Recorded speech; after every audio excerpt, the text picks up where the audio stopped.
Praise the Lord. സ്നേഹമുള്ളവരെ, തിരുനാളുകൾ എന്ന Bible പഠന പരമ്പരയിലേക്ക് സ്വാഗതം. ഇന്ന് നമ്മൾ സകല വിശുദ്ധരുടെയും തിരുനാൾ പഠന വിഷയമാക്കുകയാണ്. സാധാരണഗതിയിൽ നവംബർ 1 തീയതിയാണ് സകല വിശുദ്ധരുടെയും തിരുനാളായി സഭ ആഘോഷിക്കുന്നത്.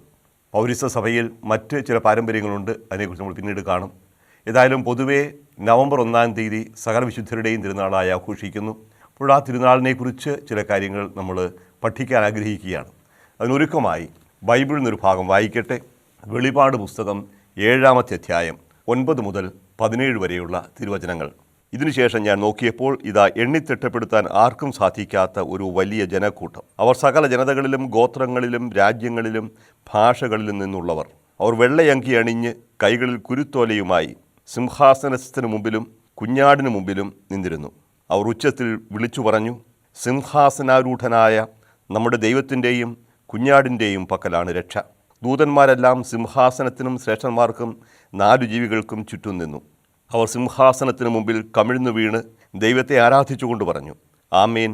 നമ്മുടെ ദൈവത്തിന് സ്തുതിയും മഹത്വവും ജ്ഞാനവും കൃതജ്ഞതയും ബഹുമാനവും അധികാരവും ആധിപത്യവും എന്നേക്കുമുണ്ടായിരിക്കട്ടെ. ആമേൻ. ശ്രേഷ്ഠന്മാരിലൊരുവൻ എന്നോട് ചോദിച്ചു, വെള്ളയങ്കി അണിഞ്ഞ ഇവർ ആരാണ്? ഇവർ എവിടെ നിന്ന് വരുന്നു? ഞാൻ മറുപടി പറഞ്ഞു, പ്രഭു, അങ്ങേക്കറിയാമല്ലോ.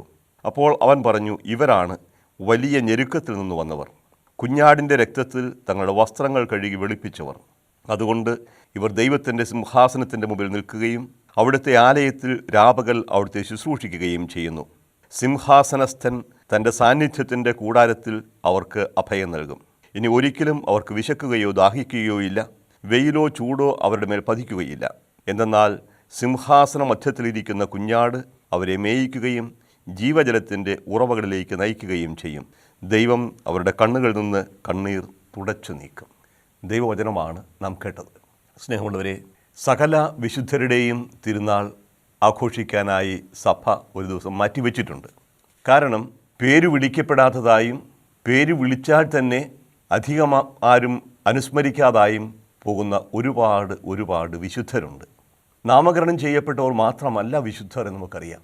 വിശുദ്ധമായ ജീവിതം നയിച്ചവർ എല്ലാം വിശുദ്ധരാണ്. പക്ഷേ ഇങ്ങനെ എല്ലാ വിശുദ്ധരുടെയും ഓർമ്മയാചരിക്കാനായിട്ട് ഒരു തിരുനാൾ സഭ നിശ്ചയിക്കുന്നതിന് ചെറിയ ഒരു പശ്ചാത്തലമുണ്ട്. ആ ചരിത്ര പശ്ചാത്തലം ഒന്ന് മനസ്സിലാക്കിയതിന് ശേഷം നമുക്ക് വിശുദ്ധരിലേക്കും വിശുദ്ധിയിലേക്കും അടുത്തു വരാൻ സാധിക്കും. ആരംഭത്തിൽ, സഭയുടെ ആരംഭകാലത്ത് രക്തസാക്ഷികളെയാണ് വിശുദ്ധരായി പരിഗണിച്ചിരുന്നത്. വിശ്വാസത്തിനു വേണ്ടി യേശുവിലുള്ള വിശ്വാസം ഏറ്റുപറയുന്നതിൻ്റെ പേരിൽ ജീവൻ നഷ്ടപ്പെടുത്തുന്നവരെ രക്തസാക്ഷികൾ എന്നാണ് നമ്മൾ വിളിക്കുന്നത്. രക്തം കൊണ്ട് സാക്ഷ്യം നൽകുന്നവർ. ഞാൻ യേശുവിൽ വിശ്വസിക്കുന്നു, യേശുവാണ് ഏകരക്ഷകൻ, യേശുവിലൂടെയാണ് നമുക്ക് രക്ഷ ലഭിക്കുക എന്ന വിശ്വാസം ഏറ്റുപറയുന്നതിൻ്റെ പേരിൽ ജീവൻ ഇടയാകുന്നവരെയാണ് രക്തസാക്ഷികളെന്ന് വിശേഷിപ്പിക്കുക. അത് യേശു മുതൽ ഇങ്ങോട്ട് യേശുവിൻ്റെ ആദ്യത്തെ രക്തസാക്ഷിയായിട്ട് നമുക്ക് കണക്കാക്കുന്നത് സ്റ്റീഫനാണ്, സെൻറ്റ് സ്റ്റീഫൻ മുതൽ ഈ അടുത്ത ദിവസം വരെ വധിക്കപ്പെട്ട ആയിരക്കണക്കിന് വ്യക്തികളുണ്ട്. വിശ്വാസത്തിൻ്റെ പേരിൽ ജീവൻ നഷ്ടപ്പെടുത്തിയവർ, അവരെ രക്തസാക്ഷികൾ എന്ന് നമ്മൾ വിശേഷിപ്പിക്കും. ഇപ്രകാരം വിശ്വാസത്തിൻ്റെ പേരിൽ രക്തം ചിന്തുന്നവരെ, രക്തസാക്ഷികളെ, പ്രത്യേകമായ മറ്റ് ആലോചനകളും ചടങ്ങുകളും ഒന്നും കൂടാതെ ആ സമൂഹം തന്നെ വിശുദ്ധരായി പ്രഖ്യാപിച്ചിരുന്നു. പ്രാരംഭകാലത്ത് ഒരാളെ വിശുദ്ധനായി പ്രഖ്യാപിക്കുന്ന പ്രത്യേക നടപടികളും ക്രമങ്ങളൊന്നും ഉണ്ടായിരുന്നില്ല. കൃത്യമായും വിശ്വാസത്തിന് വേണ്ടിയാണ് ഒരാൾ ജീവൻ നഷ്ടപ്പെടുത്തുന്നത് ആ സമൂഹത്തിനറിയാം. ആ സമൂഹം അവരെ ഒരു രക്തസാക്ഷിയായി, വിശുദ്ധനായി അംഗീകരിച്ചിരുന്നു. അങ്ങനെ രക്തസാക്ഷികൾ സമൂഹത്തിലുണ്ട്, വിശുദ്ധരായി പരിഗണിക്കപ്പെട്ടിരുന്നു. അവരുടെ മാതൃക അനേകർക്ക് പ്രചോദനം നൽകി. ഒരാളുടെ രക്തസാക്ഷിത്വം മറ്റനേകർക്ക് രക്തസാക്ഷികളാകാൻ അഥവാ ക്രിസ്തുവിൽ വിശ്വസിക്കാൻ കാരണമായി തീരുന്നു. അങ്ങനെ രക്തസാക്ഷികൾ മാതൃകകളായി മാറുന്നു. മാത്രമല്ല, അവരുടെ മധ്യസ്ഥത തേടുകയും ചെയ്യുന്നു. രക്തസാക്ഷികൾ തങ്ങളുടെ മരണത്തോടുകൂടി യേശുവിനോട് ഒന്നിച്ചായിരിക്കുമെന്നും അവർ യേശുവിൻ്റെ അടുക്കൽ സഭയ്ക്ക് വേണ്ടി മാധ്യസ്ഥം വഹിക്കുമെന്നും വിശ്വസിച്ചിരുന്നതിനാൽ ഈ രക്തസാക്ഷികളുടെ മാധ്യസ്ഥ്യം യാചിക്കുകയും ആദിമസഭയിൽ തന്നെ പതിവായിരുന്നു. നമുക്കറിയാം, കുരിശിൽ വെച്ച് യേശു തന്നോട് ചോദിച്ച വലത്തുഭാഗത്താണ് പറയുക, വലത്തുഭാഗത്ത് നിന്ന് കള്ളനെന്നാണ് പറയുന്നത്. ഏതായാലും അങ്ങയുടെ രാജ്യത്ത് വരുമ്പോൾ എന്നെയും അനുസ്മരിക്കണമേ എന്ന് ആവശ്യപ്പെട്ട കുറ്റവാളി തന്നോടുകൂടെ ക്രൂശിക്കപ്പെട്ടവനോട് യേശു പറഞ്ഞു, ഇന്ന് നീ എന്നോടുകൂടെ പർദീസായിലായിരിക്കും. അപ്പോൾ യേശുവിനോട് കൂടെയായിരിക്കുക, അതാണ് രക്ഷ, അതാണ് വിശുദ്ധി, അതാണ് സ്വർഗം. നീ ഇന്ന് എന്നോട് കൂടിയായിരിക്കും. ഇപ്രകാരം രക്തസാക്ഷിത്വം വരിച്ചവർ യേശുവിനോട് കൂടിയാണ് എന്ന് ബോധ്യമുള്ളതിനാൽ ആ രക്തസാക്ഷികളുടെ ശവകുടീരങ്ങൾ അവർ സന്ദർശിച്ചിരുന്ന വിശ്വാസികൾ പിന്നീട് ശവകുടീരങ്ങൾ അലങ്കരിക്കുമായിരുന്നു. ആ ശവകുടീരത്തിൽ തന്നെ തീർത്ഥാടകരായി വരുമായിരുന്നു ആളുകൾ. അവിടെ എഴുതി വെക്കുമായിരുന്നു, ഞങ്ങൾക്ക് വേണ്ടി പ്രാർത്ഥിക്കണമേ. വിശുദ്ധ സെബസ്ത്യാനോസിൻ്റെ കാറ്റക്കുമുണ്ട്. ആദിമ ക്രൈസ്തവ സമൂഹത്തിൽ അധികം പേരും അടക്കിയിരുന്നത് ഭൂമിക്കടിയിലാണ്. കാറ്റക്കൂം എന്ന് പറയും, കത്തക്കോം, ഭൂമിക്കടിയിലുള്ള ശവകുടീരങ്ങളാണ്. അത് റോമിൻ്റെ ഒരു ആചാരമുണ്ടായിരുന്നു. റോമാ പട്ടണത്തിൻ്റെ മതിലിന് പുറത്തു മാത്രമേ ശവസംസ്കാരം നടത്താൻ പാടുള്ളൂ. പക്ഷേ കഴിയുന്നതും പട്ടണത്തോട് അടുത്ത് സംസ്കരിക്കാനായിട്ട് ആൾക്കാർ ആഗ്രഹിച്ചിരുന്നു. അതുകൊണ്ട് സ്വന്തമായി സ്ഥലമുള്ളവർ, പട്ടണത്തിൻ്റെ അടുത്ത സ്ഥലമുള്ളവർ പട്ടണത്തിന് പുറത്ത്, മതിലിന് പുറത്ത് ആ സ്ഥലം ശവകുടീരങ്ങളായി കൊടുത്തിരുന്നു. ആ ശവകുടീരങ്ങൾ അവിടെ മതിലിനോട് ചേർത്തുണ്ടാവുകയും ചെയ്തിരുന്നു. ഇങ്ങനെ ശവകുടീരങ്ങൾ പുറത്ത് ആളുകളെ അടക്കാൻ സ്ഥലമില്ലാതായപ്പോഴേക്കും ഒരു താഴേക്ക് കുഴിയുണ്ടാക്കി ടണലുകൾ പോലെയായി. ഇങ്ങനെ വലിയ ടണലുകൾ, ഗുഹകളിൽ അല്ലെങ്കിൽ തുരങ്കങ്ങളിൽ ആളുകളെ അടക്കാൻ തുടങ്ങി. ഇതാണ് ഇന്ന് നമ്മൾ കാണുന്ന കാറ്റക്കൂമ്പ്. അതിൽ പല കാറ്റക്കൂമ്പുകളിലും ഇന്ന് നമുക്ക് കാണാൻ സാധിക്കും ആദിമ ക്രൈസ്തവർ എഴുതി വെച്ചത് സാങ്ക്തെ സെബസ്ത്യാനെ ഓരാ പ്രോ നോബിസ്, വിശുദ്ധ സെബസ്ത്യാനോസെ ഞങ്ങൾക്ക് വേണ്ടി പ്രാർത്ഥിക്കണമേ. അല്ലെങ്കിൽ പത്രോസിൻ്റെയും പൗലോസിൻ്റെയും ഒക്കെ ശരീരങ്ങൾ സൂക്ഷിച്ചിരുന്നിടത്ത് പേത്രേ എത് പൗളേ ഓരാ പ്രോ നോബിസ്, ഞങ്ങൾക്ക് വേണ്ടി പ്രാർത്ഥിക്കണമേ. ഇങ്ങനെ ആദ്യകാലത്ത് രക്തസാക്ഷികളോട് പ്രാർത്ഥിക്കുമായിരുന്നു. പിന്നെ കുറച്ച് കഴിഞ്ഞപ്പോഴേക്കും എല്ലാ രക്തസാക്ഷികളെയും അനുസ്മരിക്കുന്ന ഒരു അവസരമുണ്ടായി. മരിച്ച് ദൈവത്തിന് പ്രീതികരമായി ജീവിച്ച എല്ലാ വിശ്വാസികളെയും അനുസ്മരിക്കുന്ന ഒരു ദിവസം, സകല വിശുദ്ധരുടെയും തിരുനാൾ. ഓർത്തഡോക്സ് സഭയിലാണ് ആദ്യമായിട്ടൊന്നും തോന്നുന്നു. ബൈസൻ്റൈൻ സഭയിൽ അത് പെന്തക്കോസ്ത കഴിഞ്ഞു വരുന്ന ഞായറാഴ്ചയാണ് ബൈസൻ്റൈൻ ഓർത്തഡോക്സ് സഭകളിൽ സകല വിശുദ്ധരുടെയും തിരുനാളായി ആഘോഷിച്ചിരുന്നത്, ഇന്നും ആഘോഷിക്കുന്നത്. അതേസമയം സീറോ മലബാർ സഭയിൽ അല്ലെങ്കിൽ ഈസ്റ്റേൺ കാൽഡിയൻ സഭയിൽ, പൗരസ്ത്യ കൽദായ സഭയിൽ 5-ാം നൂറ്റാണ്ട് മുതൽ സകല വിശുദ്ധരുടെയും തിരുനാൾ ആഘോഷിച്ചിരുന്നു. അത് പുനരുത്ഥാനം കഴിഞ്ഞിരുന്ന വെള്ളിയാഴ്ചയാണ് ഈസ്റ്റേൺ സഭയിൽ, ഈ കാൽഡിയൻ സഭയിൽ സകല വിശുദ്ധരുടെയും തിരുനാൾ ആഘോഷിച്ചിരുന്നത്. ഇന്നും അങ്ങനെയാണ് പൊതുവെ. പാശ്ചാത്യ സഭയിൽ ഇതിന് അല്പം കൂടി വ്യത്യസ്തമായൊരു പാരമ്പര്യമാണുള്ളത്. പാശ്ചാത്യ സഭയിൽ മെയ് 13-ാം തീയതി, അതും 609 മെയ് 11-ാം തീയതിയാണ് ഒരു പ്രത്യേക ദിനമായി, വിശുദ്ധരുടെ ദിനമായി കണക്കാക്കാൻ തുടങ്ങിയത്. അതിന് പ്രത്യേക ഒരു കാരണവുമുണ്ട്. അന്നേ ദിവസം ബോണിഫസ് 4-ാമൻ എന്ന മാർപ്പാപ്പ റോമിൽ ഉണ്ടായിരുന്ന പാൻറ്റയോൺ എന്ന ഒരു ക്ഷേത്രം പരിശുദ്ധ കന്യകാമറിയത്തിൻ്റെയും സകല വിശുദ്ധരുടെയും നാമത്തിൽ കൂദാശയുണ്ടായി പ്രതിഷ്ഠിക്കുകയുണ്ടായി. ഇപ്പോൾ മെയ് 13, 609 ബോണിഫസ് 4-ാമൻ റോമിലുണ്ടായിരുന്ന പാന്തയോൺ എന്ന ക്ഷേത്രം, സകല ദേവന്മാർക്കും വേണ്ടി പ്രതിഷ്ഠിക്കപ്പെട്ടിരുന്ന ആ ക്ഷേത്രം സകല വിശുദ്ധരുടെയും പ്രത്യേകിച്ച് പരിശുദ്ധ അമ്മയുടെയും പേരിൽ പ്രതിഷ്ഠിച്ചു. ഈ ക്ഷേത്രം ഒരു വൃത്താകൃതിയിലുള്ളതാണ്. പാൻറ്റയോൺ എന്ന് പറയുന്നു, പാൻറ്റയോൺ എന്നാണ് അറിയപ്പെടുന്നത്. മേൽക്കൂര വൃത്താകൃതിയിലാണ്. മുകളിൽ വട്ടത്തിലുള്ള ഒരു ദ്വാരത്തിലൂടെ മാത്രമേ അകത്തേക്ക് കാറ്റും വെളിച്ചവും കിടക്കുകയുള്ളൂ.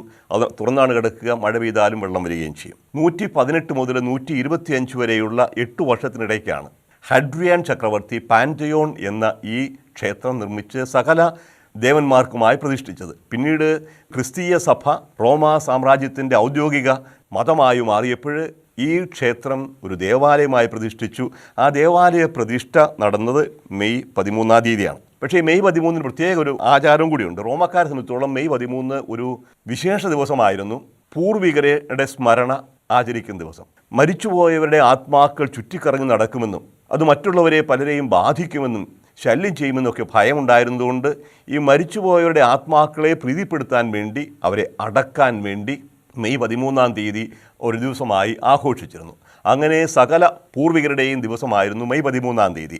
ഈ ആചാരം സഭ സ്വന്തമായി ഏറ്റെടുത്ത് മരിച്ചവരെ അടക്കുകയല്ല, പൂർവികരെ അടക്കുകയല്ല, അവരെ ആദരിക്കുന്ന, ദൈവ ഇഷ്ടപ്രകാരം ദൈവോന്മുഖമായി ജീവിച്ച വ്യക്തികളെ പ്രത്യേകമായി അനുസ്മരിക്കുകയും ആദരിക്കുകയും അവരുടെ മാധ്യസ്ഥം തേടുകയും ചെയ്യുന്ന ഒരു ദിവസമായി മെയ് 13-ാം തീയതി ആഘോഷിക്കാൻ തുടങ്ങി. ആദ്യം അത് സകല രക്തസാക്ഷികളുടെ ദിനമായിരുന്നു. പിന്നീട് 8-ാം നൂറ്റാണ്ട് ആയപ്പോഴേക്കും രക്തസാക്ഷികളുടെ മാത്രമല്ല സകല വിശുദ്ധരുടെയും തിരുനാളായി ഇത് ആഘോഷിക്കപ്പെടാൻ തുടങ്ങി. അതാണ് പിന്നീട് നവംബർ 1-ാം തീയതി സകല വിശുദ്ധരുടെയും ഓർമ്മയായി ആചരിക്കുക. ഇപ്രകാരം എല്ലാ വിശുദ്ധരെയും അനുസ്മരിക്കുന്ന ഒരു തിരുനാളുണ്ടായി. ഇപ്പോൾ ആരാണ് വിശുദ്ധർ? എങ്ങനെയാണ് ഒരാളെ വിശുദ്ധനായി അറിയുക? വിശുദ്ധനായി ജീവിക്കാൻ എന്താണ് ആവശ്യം? ഇങ്ങനെയുള്ള ചില കാര്യങ്ങൾ നമ്മൾ മനസ്സിലാക്കുന്നത് നല്ലതാണ്. ഒരാളെ വിശുദ്ധനായി സഭ പ്രഖ്യാപിക്കുന്നത് ആരംഭകാലത്ത് ഞാൻ സൂചിപ്പിക്കുകയുണ്ടായി പ്രാദേശിക സഭയാണ്. രക്തസാക്ഷികളെ വിശുദ്ധരായി പ്രഖ്യാപിക്കുന്നു, രക്തസാക്ഷികളായി. പക്ഷേ കാലക്രമത്തിൽ ഇതിന് മാറ്റമുണ്ടായി. എല്ലാവരെയും അങ്ങ് വിശുദ്ധരായി പ്രഖ്യാപിക്കാൻ സാധിക്കില്ല. നമുക്ക് എന്ത് ഉറപ്പാണുള്ളത്? അറിയാൻ പാടില്ല എന്തെങ്കിലുമൊക്കെ തെറ്റുകൾ ഇയാൾക്കുണ്ടായിരുന്നിരിക്കുമോ? ഈ വ്യക്തി കൃത്യമായും ദൈവത്തോടൊന്നിച്ചാണ് അഥവാ സ്വർഗത്തിലാണ് എന്നതിന് എന്തു തെളിവാണുള്ളത്?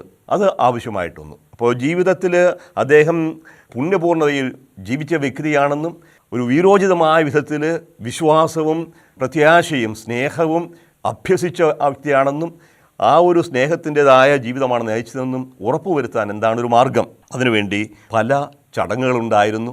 സഭ തന്നെ പലപ്പോഴും പല നിശ്ചയങ്ങളുണ്ടായിട്ടുണ്ട്. ഏറ്റവും അവസാനമായി 1983 ജോൺ പോൾ രണ്ടാമൻ, വിശുദ്ധ ജോൺ പോൾ രണ്ടാമൻ മാർപ്പാപ്പ ദിവീനൂസ് പെർഫെക്സിയോണിസ് മജിസ്റ്റർ, ദിവീനൂസ് പെർഫെക്സിയോണിസ് മജിസ്റ്റർ എന്ന് പറഞ്ഞാൽ പുണ്യപൂർണതയുടെ ദൈവിക ഗുരു എന്ന പേരിൽ ഒരു രേഖ, ഔദ്യോഗിക രേഖ പുറപ്പെടുവിക്കുകയുണ്ടായി. ആ ഔദ്യോഗിക രേഖയാണ് ഇന്ന് ഒരാളുടെ വിശുദ്ധനായി പ്രഖ്യാപിക്കുന്നതിൻ്റെ അടിസ്ഥാനമായി നിൽക്കുക.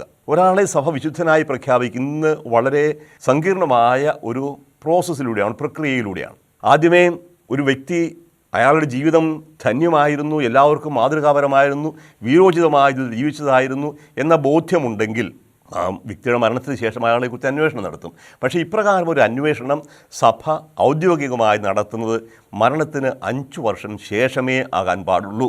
അപ്പോൾ അദ്ദേഹത്തിൻ്റെ ജീവിതം മറ്റുള്ളവർക്ക് മാതൃകയായിരുന്നു, അദ്ദേഹത്തിൻ്റെ പ്രാർത്ഥന മറ്റുള്ളവർക്ക് സഹായകമായിരുന്നു, വിശുദ്ധനായിട്ടാണ് അല്ലെങ്കിൽ വിശുദ്ധിയായിട്ടാണ് ആ വ്യക്തി ജീവിച്ചിരുന്നത് എന്ന സമൂഹത്തിന് ബോധ്യമുണ്ടെങ്കിൽ ആ വിശ്വാസത്തിന്, അദ്ദേഹത്തിൻ്റെ വിശുദ്ധിക്ക് സാക്ഷ്യം നൽകുന്നതിന് കഴിവുള്ള ഏതെങ്കിലും വ്യക്തി, താല്പര്യമുള്ള വ്യക്തി സ്ഥലത്തെ മെത്രാന് ഒരു അപേക്ഷ വയ്ക്കുന്നു.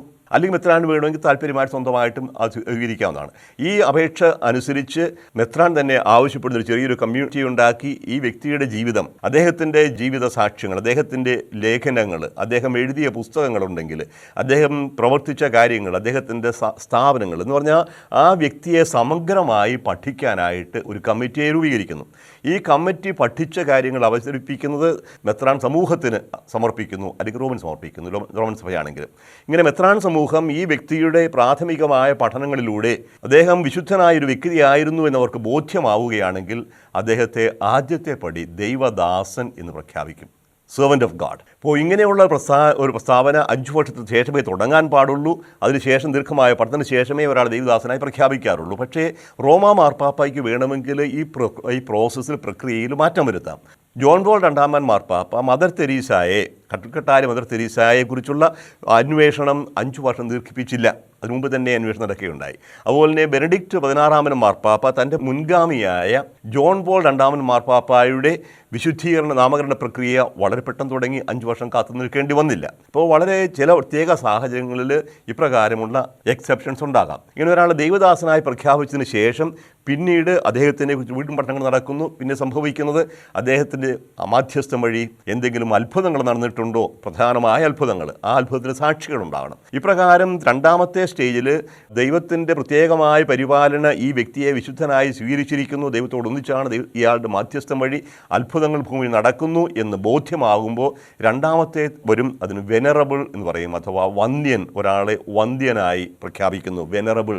ഇതിന് ശേഷമാണ് കുറച്ചുകൂടി സീരിയസ് ആയിട്ടുള്ള പഠനങ്ങൾ നടക്കുക. അത് 3ാമത്തെ സ്റ്റേജാണ്. 3ാമത്തെ സ്റ്റേജിൽ അതും ഈ പറഞ്ഞതുപോലെ വ്യക്തിയുടെ ജീവിതത്തെ പഠിക്കുന്നു. അതിനുശേഷം അദ്ദേഹത്തിന് ഇതിലുണ്ടായ അത്ഭുതങ്ങൾ, ഏതെങ്കിലും മേജർ അത്ഭുതങ്ങൾ ഡോക്ടേഴ്സ് സർട്ടിഫൈ ചെയ്യുന്ന സ്വാഭാവികമായോ ഏതെങ്കിലും മരുന്നിൻ്റെ ഉപയോഗം വഴിയോ അല്ലാതെ അത്ഭുതകരമായി രോഗസൗഖ്യമുണ്ടാവുക, അങ്ങനെയുള്ള വലിയ അത്ഭുതങ്ങൾ നിറവേറ്റപ്പെടുകയാണെന്നുണ്ടെങ്കിൽ ആ അത്ഭുതങ്ങളെക്കുറിച്ച് പഠിച്ചതിന് ശേഷം 3ാമത്തെ സ്റ്റേജിൽ അദ്ദേഹത്തെ ബ്ലെസ്സഡ് ആയിട്ട് പ്രഖ്യാപിക്കുന്നു. ബെയാറ്റിഫിക്കേഷൻ എന്ന് പറയും, അഥവാ വാഴ്ത്തപ്പെട്ടവർ. ഇപ്പോൾ നമുക്ക് വാഴ്ത്തപ്പെട്ട മറിയം തെരേസയെ പോലെ, വാഴ്ത്തപ്പെട്ട കുഞ്ഞച്ചനെ പോലെ കുറേയേറെ ആൾക്കാർ വാഴ്ത്തപ്പെട്ടവരായിട്ടുണ്ട്. ഇപ്പോൾ നമ്മൾ ആദ്യം കണ്ടു സെർവൻ്റ് ഓഫ് ഗാഡ് അല്ലെങ്കിൽ ദൈവദാസൻ, രണ്ടാമത്തേത് വെനറബിൾ അഥവാ വന്ധ്യൻ, 3 വാഴ്ത്തപ്പെട്ടവൻ അഥവാ ബ്ലെസ്സഡ്. 4ാമത്തെ സ്റ്റേജാണ് ഏറ്റവും പൂർണ്ണമായത്. അതിന് കാനനൈസേഷൻ എന്ന് പറയും. ഇതിന് തൊട്ട് മുമ്പുള്ളത് ബെയാറ്റിഫിക്കേഷനാണ്. 4ാമത്തേത് കാനനൈസേഷൻ. കാനനൈസേഷൻ എന്ന് പറയുമ്പോൾ ഒരാളെ വിശുദ്ധനായി പ്രഖ്യാപിക്കുകയാണ്. യാതൊരു സംശയവുമില്ലാത്ത വിധത്തിൽ സഭയുടെ പൊതുവായ വണക്കത്തിന് ഈ വ്യക്തിയെ വിധേയമാക്കുന്നു, വിഷയമാക്കുന്നു. അത് മാർപ്പാപ്പായാണ് പ്രഖ്യാപിക്കുക. ഈ ബെയാറ്റിഫിക്കേഷൻ ആണെങ്കിലും കാനനൈസേഷൻ ആണെങ്കിലും റോമിൻ്റെ അംഗീകാരത്തിലൂടെയാണ് ചെയ്യുക. പക്ഷേ അവസാനത്തെ സ്റ്റേജ് മാർപ്പാപ്പ തന്നെയാണ് ചെയ്യുന്നത്. നമ്മൾ അടുത്ത കാലത്ത് കാണുകയുണ്ടായി, ചാവറ കുര്യാക്കോസ് എലിയാസ് അച്ഛനെയും എവുപ്രാസ്യാമിയെയും വിശുദ്ധരായി പ്രഖ്യാപിച്ചു. അതിനു മുമ്പായിട്ട് അൽഫോൺസാമയെ വിശുദ്ധയായി പ്രഖ്യാപിച്ചു. ജോസഫ് വാസിനെ ശ്രീലങ്കയിൽ വെച്ച് മാർപ്പാപ്പ വിശുദ്ധനായി പ്രഖ്യാപിച്ചു.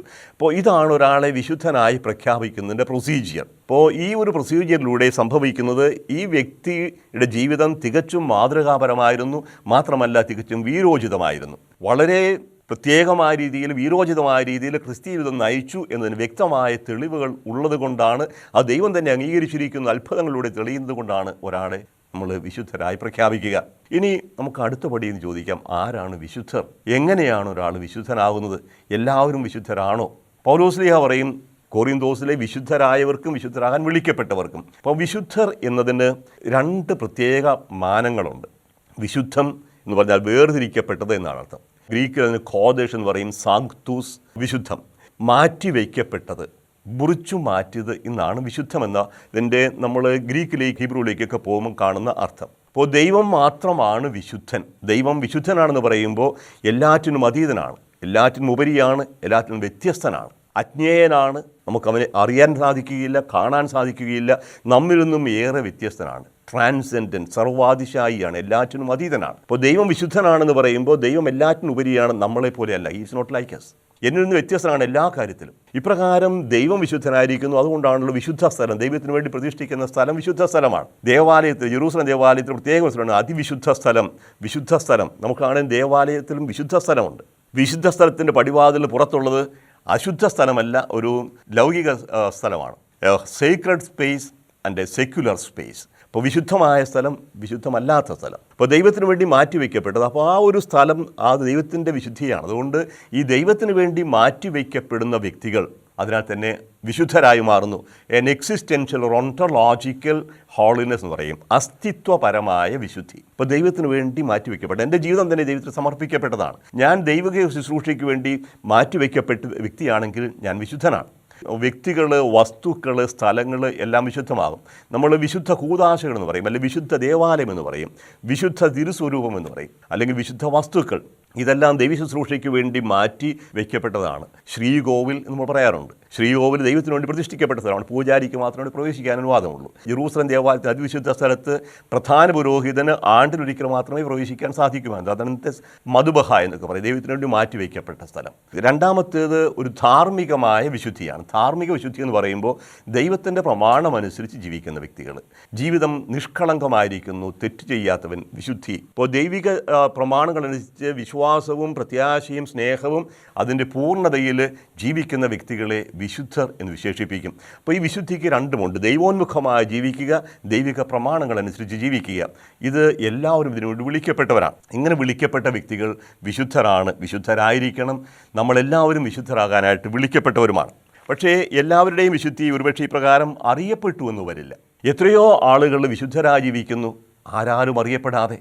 ഈ വിശുദ്ധരെ നമ്മൾ വണങ്ങുന്നതിൻ്റെ ഉദ്ദേശ്യം ഒരു കാര്യം പ്രത്യേകം ശ്രദ്ധേയമാണ്. വിശുദ്ധരെ വണങ്ങുന്നതും വിശുദ്ധരായി പ്രഖ്യാപിക്കുന്നതും പ്രത്യേകമായ ലക്ഷ്യത്തിന് വേണ്ടിയിട്ടാണ്. അവരുടെ ജീവിതത്തെ നമുക്കൊരു മാതൃകയാക്കി എടുക്കാൻ വേണ്ടിയാണ്. അൽഫോൺസാമയെ പ്രത്യേകമായ വിശുദ്ധിയായി പ്രഖ്യാപിച്ചുവെങ്കിൽ സഹന ജീവിതത്തെ എപ്രകാരം അവർ സ്വീകരിച്ചു, ഒരു ത്യാഗത്തോടുകൂടി, സ്നേഹത്തോടുകൂടി, സന്തോഷത്തോടുകൂടി ഈ സഹന ജീവിതം സ്വീകരിച്ചതിൻ്റെ ഒരു മാതൃകയായിട്ടാണ്. അതിന് ഓരോ വിശുദ്ധനെയും തിരഞ്ഞെടുക്കുമ്പോൾ അദ്ദേഹത്തിൻ്റെ ജീവിതത്തെ പഠിക്കുമ്പോൾ അതിൽ നിന്ന് എന്തെങ്കിലും പ്രത്യേകമായി എല്ലാ ജീവിത യാത്രക്കാർക്കും ജീവിതാന്തസ്സിലുള്ളവർക്കും ഒരു മാതൃകയായി നിൽക്കണം. അപ്പോൾ വിശുദ്ധനായി ജീവിക്കുന്നത് മാതൃകയായിരിക്കണം. നമ്മളും ഈ മാതൃകകൾ സ്വീകരിക്കണം. നമ്മൾ വിശുദ്ധരാൻ വിളിക്കപ്പെട്ടവരാണ്. പക്ഷേ ഈ മാതൃകയായി ജീവിക്കുന്നത് വാക്കുകൊണ്ട് മാത്രമല്ല. കർത്താവേ കർത്താവേ എന്ന് വിളിച്ച് അപേക്ഷിക്കുന്നവനല്ല സ്വർഗ്ഗരാജ്യത്തിൽ പ്രവേശിക്കുക. മത്തായി എഴുതിയ സുവിശേഷം 7-ാമത്തെ അധ്യായം പ്രകാരം വളരെ വ്യക്തമായിട്ട് പറയുന്നുണ്ട്.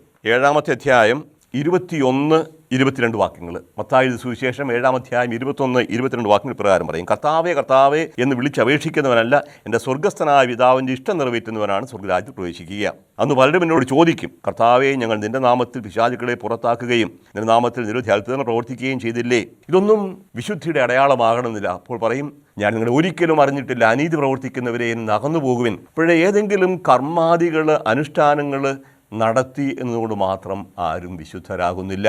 പള്ളിയിൽ പോയതുകൊണ്ട് മാത്രം ആരും വിശുദ്ധരാകുന്നില്ല. പോകാതിരുന്നതുകൊണ്ട് വിശുദ്ധരാകുകയില്ല. ഏതെങ്കിലും കൂദാശകൾ സ്വീകരിച്ചുകൊണ്ട് മാത്രം ആരും വിശുദ്ധരാകുന്നില്ല. വളരെ വ്യക്തമാണ്. വിശുദ്ധിയുടെ മാനദണ്ഡമായിരിക്കുന്നത് എൻ്റെ വിശ്വാസവും എൻ്റെ ജീവിതവുമാണ്. ദൈവത്തിൻ്റെ ഹിതമനുസരിച്ച് ഞാൻ ജീവിക്കുന്നു. ആ ദൈവത്തിൻ്റെ ഹിതം എൻ്റെ മനസാക്ഷിയിൽ തന്നെ ദൈവം നിക്ഷേപിച്ചിട്ടുണ്ട്, പറഞ്ഞു തന്നിട്ടുണ്ട്. അതനുസരിച്ച് ഞാൻ ജീവിക്കാൻ ശ്രമിക്കുമ്പോൾ എൻ്റെ ജീവിതം ധന്യമാകുന്നു, എൻ്റെ ജീവിതം വിശുദ്ധമാകുന്നു. ഇതില്ലാതെ ഏതെങ്കിലും ആചാരങ്ങൾ അനുഷ്ഠിച്ചതുകൊണ്ട് മാത്രം ആരും വിശുദ്ധരാവുകയില്ല. ഇനി വിശുദ്ധർ തീർച്ചയായിട്ടും നമുക്ക് മാതൃകകളാണ്. ആ മാതൃക നൽകേണ്ടത്, മാതൃക സ്വീകരിക്കേണ്ടത് യേശുവിൽ തന്നെയാണ്. ഇപ്പോൾ യേശുവിൽ നമ്മെ സംബന്ധിച്ച്, എല്ലാവരുടെയും സംബന്ധിച്ച ദൈവത്തിൻ്റെ പദ്ധതി ഒന്നേ ഉള്ളൂ, അത് നമ്മുടെ വിശുദ്ധീകരണമാണ്. തെസ്സലോനിക്കക്കാർക്ക് എഴുതിയ ലേഖനം 4-ാമത്തെ അധ്യായം 3-ാമത്തെ വാക്യം ഇപ്രകാരമാണ് പറയുക. തെസ്സലോനിക്കക്കാർ എഴുതിയ ലേഖനം 1-ാം ലേഖനം 4-ാം അധ്യായം 3-ാമത്തെ വാക്യം. നിങ്ങളുടെ വിശുദ്ധീകരണമാണ് ദൈവം അഭിലഷിക്കുന്നത്. This is God's will, your sanctification. നിങ്ങൾ വിശുദ്ധരായി ജീവിക്കണം, ഇതാണ് ദൈവം ആഗ്രഹിക്കുന്നത്. 7-ാമത്തെ വാക്യം വീണ്ടും പറയും, അശുദ്ധിയിലേക്കല്ല വിശുദ്ധിയിലേക്കാണ് അവിടെ നമ്മൾ വിളിച്ചിരിക്കുന്നത്. അപ്പോൾ എങ്ങനെയാണ് വിശുദ്ധിയിൽ നയിക്കുക? അതാണ് പ്രമാണങ്ങൾ അനുസരിക്കുക. ഏത് പ്രമാണമെന്ന് ചോദിക്കാൻ നമുക്കറിയാം. 2 പ്രമാണങ്ങളാണ്. ദൈവത്തെ പൂർണ്ണമായ ഹൃദയത്തോടും പൂർണ്ണ ആത്മാവോടും പൂർണ്ണ ശക്തിയോടും കൂടി സ്നേഹിക്കുക, നിൻ്റെ അയൽക്കാരനെ നിന്നെ പോലെയും. ഇനി എന്താണ് വിശുദ്ധന് ലഭിക്കുക? വിശുദ്ധന് ലഭിക്കുന്ന ഒന്നേ ഉള്ളൂ, ദൈവത്തോടൊന്നിച്ചായിരിക്കും. നമ്മുടെ മരണത്തിനപ്പുറത്ത് ശൂന്യതയിലേക്കല്ല നമ്മൾ പോകുന്നത്, ദൈവത്തോടൊന്നിച്ചായിരിക്കും.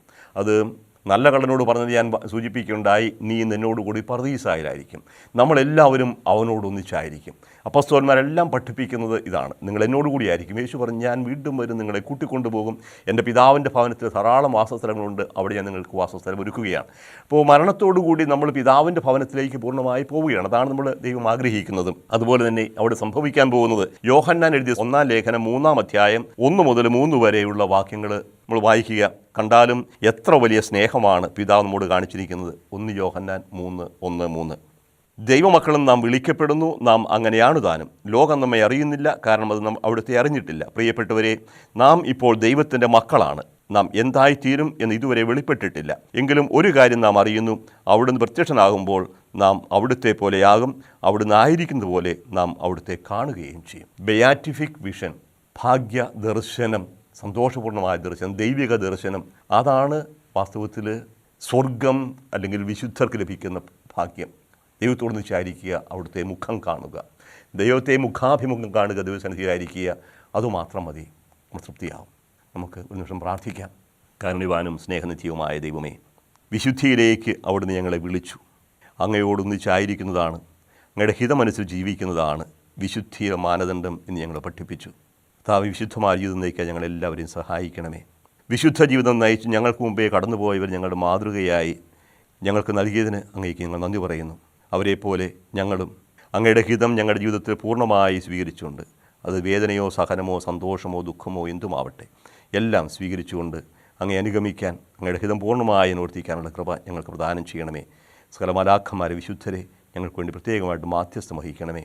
നിത്യം പിതാവും പുത്രനും പരിശുദ്ധാത്മാവുമായ സർവേശ്വര